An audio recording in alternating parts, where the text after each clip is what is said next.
कि शंकर जी की कोई औलाद नहीं होती थी, तो उन्होंने अपनी पत्नी को एक मंत्र दिया, पार्वती जी। और पार्वती जी जब नहाने लगी तो उनके जिस्म से, उनके शरीर से जो मैल और कुचैल और गंदगी जो निकल रही थी, उस मैल और कुचैल और गंदगी से उन्होंने एक पुत्र बनाया, बेटा, और उसका नाम रख दिया गणेश। गणेश को तलवार लेकर दरवाजे पे खड़ा कर दिया, किसी को अंदर मत आने देना, मैं नहा रही हूं, मैं स्नान कर रही हूं। शंकर जी अपने घर आ रहे हैं, गणेश तलवार लेकर बाहर खड़े हैं। गणेश को यह नहीं मालूम कि ये मेरा बाप है, और शंकर को यह नहीं मालूम कि ये मेरा पुत्र है। शंकर अंदर जाने लगे। गणेश ने कहा, कहां जा रहे हो? शंकर जी ने कहा, वाह, घर मेरा, मुझसे पूछना कहां जा रहे हो, मेरी बिल्ली मुझे को म्याऊं। गणेश जी बोले कि मेरी मां ने कहा है कि किसी को अंदर मत आने देना, मैंने वचन दिया है कि कोई भी अंदर नहीं जा सकता है, मैं अपनी जान दे दूंगा लेकिन वचन बेकार नहीं करूंगा। शंकर जी ने तलवार उठाई और कहा, मुझे मेरे घर में जाने से रोक रहा है, पार्वती कौन है तुम्हारी? गणेश ने कहा, मेरी मां। शंकर ने कहा, वाह, पार्वती मेरी बेटी है, मेरी बीवी है, और तू कह रहा मेरी मां है, मेरा तो कोई पुत्र है ही नहीं। तो गणेश जी ने कहा कि आज ही उन्होंने बनाया है। शंकर जी बोले, भगवान मैं हूं, बनाना पार्वती जी को कैसे आ गया? दोनों में बहस चली और शंकर जी को गुस्सा आया, उन्होंने तलवार मार दी और अपने बेटे की गर्दन उड़ा दी। अंदर घुस गए। पार्वती जी ने जिद की, तुमने क्या किया? मेरे बेटे को, मेरे पुत्र को तुमने मार डाला, उसका वध कर दिया। अब मैं उस वक्त तक तुमसे बातचीत नहीं करूंगी जब तक कि मेरे पुत्र को तुम जीवित न कर दो। शंकर जी ने पूरे जंगल में अपने पुत्र की कटी हुई गर्दन तलाश की लेकिन नहीं मिली। कहने लगे, पार्वती जी ये क्या हो रहा है? अभी तो मैंने गर्दन काटी लेकिन वो गर्दन तो कहीं मिली नहीं रही है। रास्ते में एक हाथी चला रहा है। शंकर जी ने कहा, अगर इस हाथी का सूंड काट कर अगर मैं गणेश जी के सर की जगह पे लगा दूं और गणेश जी को जिंदा कर दूं तो चलेगा? पार्वती जी बोली, कुछ भी करो लेकिन पुत्र को जिंदा करो। तब शंकर जी ने हाथी की सूंड काटी और गणेश जी की गर्दन की जगह पर रखकर उनको जीवित किया। तब गणेश जी जिंदा हो गए। धूल की तह जम गई इस वाक़े पर। हमने बहुत ढूंढा, बहुत तलाश किया, इस किस्म का कोई वाक़या कुरान और हदीस के अंदर भी मिल जाए ताकि हम अपने हिंदू भाइयों को बता सकें कि देखो ये चीज हमारे यहाँ पर भी पाई जाती है, लेकिन हूबहू तो नहीं मिला। लेकिन उससे मिलता जुलता एक बात क्या मिल जाता है, इब्राहिम अलैहिस्सलाम की सालों साल कोई औलाद पैदा नहीं हुई, वो दुआ मांगते थे, रब्बे हबली मिनस सालिहीन, अल्लाह मुझे साले बेटा दे, अल्लाह मुझे नेक बेटा दे। 99 साल की उम्र में, 86 साल की उम्र में अल्लाह ने उनकी दुआ सुनी और उनको एक बेटा दिया, नाम रखा इस्माइल। जब वो बेटा 13 साल का हो गया तो इब्राहिम अलैहिस्सलाम ने ख्वाब में देखा, सपने में, कि मैं अपने बेटे को ज़िबा कर रहा हूं और अल्लाह मुझसे मेरे बेटे की कुर्बानी मांग रहा है। तब अपने बेटे से उसका इजहार किया, बेटा तैयार हो गया। हज़रत इब्राहिम यूं कहते हैं अपने बेटे से, या बुनैया इन्नी अरा बिल मनामी अन्नी अज़बहुका फंजुर माज़ा तरा, मेरे लगते जिगर, मेरे बेटे, मैंने आज की रात ख्वाब देखा है कि मैं अपने हाथ से अपने बेटे को ज़िबा कर रहा हूं, अपने बेटे को काट रहा हूं, यानी अल्लाह मुझसे तुम्हारी कुर्बानी मांग रहा है, तुम्हारा क्या इरादा है? फंजुर माज़ा तरा, तुम्हारी राय क्या है? इस्माइल अलैहिस्सलाम ने फौरन जवाब दिया, या अबती फ़अल मा तुअमर सतजिदुनी इंशाअल्लाह मिनस साबिरीन। अब्बू जान, आपको आपके रब ने जो हुक्म दिया है उस काम को आप कर डालिए, इंशाअल्लाह आप सब्र करने वालों में से होंगे, इंशाअल्लाह आप सब्र करने वालों में से होंगे। तो इब्राहिम ने अपने बेटे इस्माइल को पेशानी के बल जमीन पर लिटा दिया और तेज छुरी बेटे की गर्दन पे चलाने लगे। लेकिन अल्लाह रब्बुल आलमीन का उधर हुक्म हुआ, बस नहीं, ऐ छुरी तू अपना काम नहीं करेगी। इब्राहिम अपना काम कर रहे हैं, छुरी को हुक्म हो गया तू चलेगी नहीं। आवाज आई, बस बंद करो इब्राहिम, कद सद्दक़्ता रुया इन्ना कज़ालिका नजज़िल मुहसिनीन, बस करो, तुमने अपने ख्वाब को सच कर दिखाया और मैं नेक लोगों को इसी तरीके का बदला दिया करता हूं। फिर अल्लाह ताला ने जन्नत से एक दुम्बा भेजा और वो इस्माइल की जगह पर दुम्बा ज़िबा कर दिया गया। मेरे भाइयों, यहाँ शंकर ने गणेश की गर्दन उड़ाई, यहाँ इब्राहिम ने इस्माइल की गर्दन पर छुरी चलाई। वहां गणेश कट गए, यहाँ इस्माइल कटे नहीं। वहां गणेश को जिंदा रखने के लिए हाथी काटा गया, यहाँ इस्माइल की जगह पर दुम्बा आया है। इतनी धूल जम गई किताबों पर और जमाने गुजरते गए।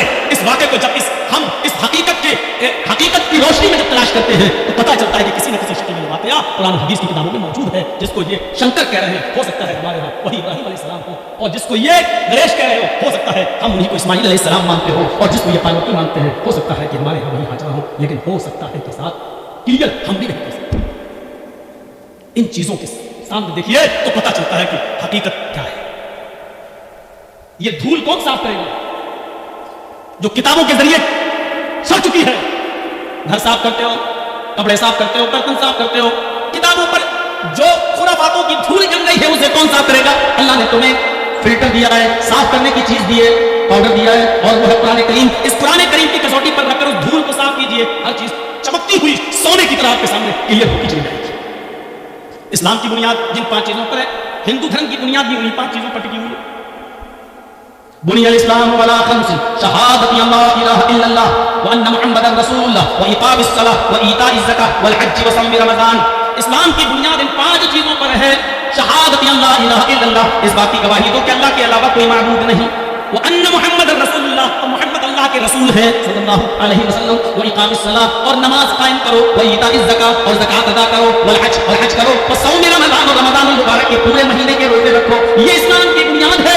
इस्लाम की बुनियाद जिन 5 चीजों पर है, महाभारत उसी को यूं कहती है। सनातन धर्मम पंचम वस्तु अस्ति, प्रथमा वस्तु एकम ब्रह्मा, द्वितीय नास्ति नास्ति किंचन, द्वितीय वस्तु षष्ठं कर्तव्यः, तृतीय वस्तु दानं दीक्षिता, चतुर्थ वस्तु व्रतधारी, पंचम वस्तु तीर्थयात्रा कर्तव्यः। यही सनातन धर्म की बुनियाद बताई गई। कृष्ण जी कह रहे हैं अर्जुन, सनातन धर्म 5 चीजों का नाम है। सनातन धर्म 5 चीजों का नाम है। प्रथमा वस्तु, पहली चीज एकम ब्रह्मा, द्वितीय नास्ति नास्ति किंचन, एक ही ब्रह्मा है, दूसरा नहीं, नेह बिल्कुल नहीं, नाना कतई नहीं, किंचन जरा सा भी नहीं। कृष्ण जी अर्जुन से कह रहे हैं एक ही ब्रह्मांड का रचयिता और रचनाकार है, एक ही ब्रह्मा है, एक ही इस दुनिया का बनाने वाला, क्रिएटर ऑफ यूनिवर्स एक ही है, द्वितीय नास्ति दूसरा नहीं। इस विश्व का निर्माण करता एक ही है, इस विश्व का बनाने वाला एक ही है, इस महान जगत का स्वामी एक ही है, द्वितीय नास्ति दूसरा नहीं, नेह बिल्कुल नहीं, ना कतई नहीं, हरगिज नहीं, किंचन जरा सा भी नहीं। ये कृष्ण जी अर्जुन से कह रहे हैं। मोहम्मद रसूलुल्लाह क्या कह रहे हैं? शहादती अल्लाह इलाहा इल्लल्लाह, अल्लाह के अलावा कोई माबूद नहीं। द्वितीय वस्तु साष्टांग कर्तव्य, दूसरी चीज है अर्जुन साष्टांग करो। साष्टांग, ये बड़ा अजीब जुमला है। हिंदू लोग आज भी साष्टांग करते हैं, लेकिन उनको खुद नहीं पता ये साष्टांग करते हैं कि 20 टांग। सा अष्ट अंग, इसको जब मिलाया जाएगा तो पढ़ा जाएगा साष्टांग। अष्ट के माना संस्कृत में होते हैं 8, सा अष्ट।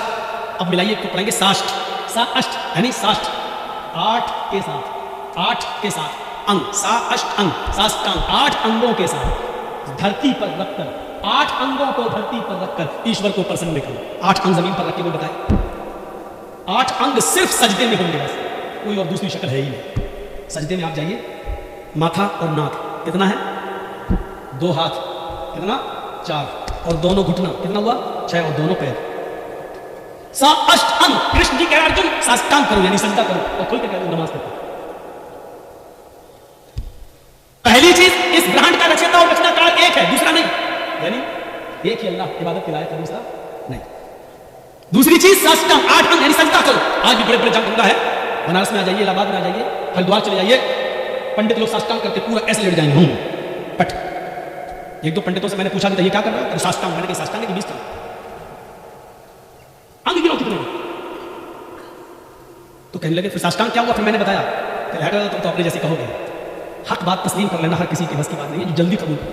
तुम अपनी मीनिंग से देखो, सा अष्ट अंग, साष्टांग का मतलब ही होता है 8 अंगों के साथ, और 8 अंग सिर्फ सजदे के अंदर। तृतीय यहां क्या कहा? इकामिस सलाह, नमाज पढ़ो। तीसरी चीज इस्लाम ने क्या कही? ज़कात दो, ईताइज ज़कात दो। और यहां कृष्ण जी क्या कह रहे हैं अर्जुन? दानम दीक्षिता, दान दो, दान खैरात करो। यहां ज़कात, वहां खैरात। चतुर्थ वस्तु व्रतधारी, चौथी चीज व्रत, उपास, रोजा। यहां चौथी चीज सौम रमजान, रमजान के पूरे महीने का रोजा। वल हज, यहां 5वीं चीज हज, वहां तीर्थ यात्रा कर्तव्य, तीर्थ यात्रा करो किसी पवित्र शहर में। गंगा जलेश भवति, जहां गंगा का पवित्र जल मौजूद हो, ऐसे शहर में चले जाओ जहां गंगा का पवित्र जल मौजूद हो। हाँ, आगे का मतलब बड़ा अजीब है, समझना पड़ेगा। स्नान कर्तव्य, उसमें डुबकी लगाओ ताकि तुम्हारे पाप मिट जाएं। ये चीज समझने की है।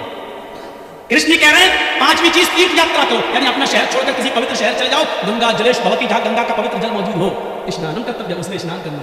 इसी वजह से हिंदू भाई गंगा में डुबकी लगाते हैं ताकि पाप मिट जाए। चाहे कितने गुनाहगार हो, डुबकी लगाओ, पाप धो जाए।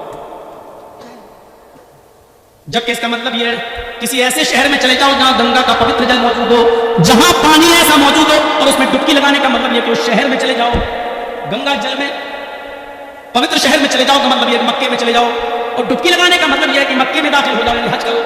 हमारी हदीस कहती है, नबी अकरम ने फरमाया कि जब कोई हज के मैदान में, अरफात के मैदान में जब हाजी हज करता है और कहता लब्बैक लब्बैक अल्लाहुम्मा लब्बैक, तो गोया कि उसने अपने गुनाहों से अपने आप को पाक व साफ करा लिया है। फरिश्ता आवाज देता है, आए हाजी, आज तुझे अल्लाह ताला ने गुनाहों से बिल्कुल ऐसे पाक व साफ कर दिया जैसे तू अपनी मां के पेट से हाजी पैदा हुआ है।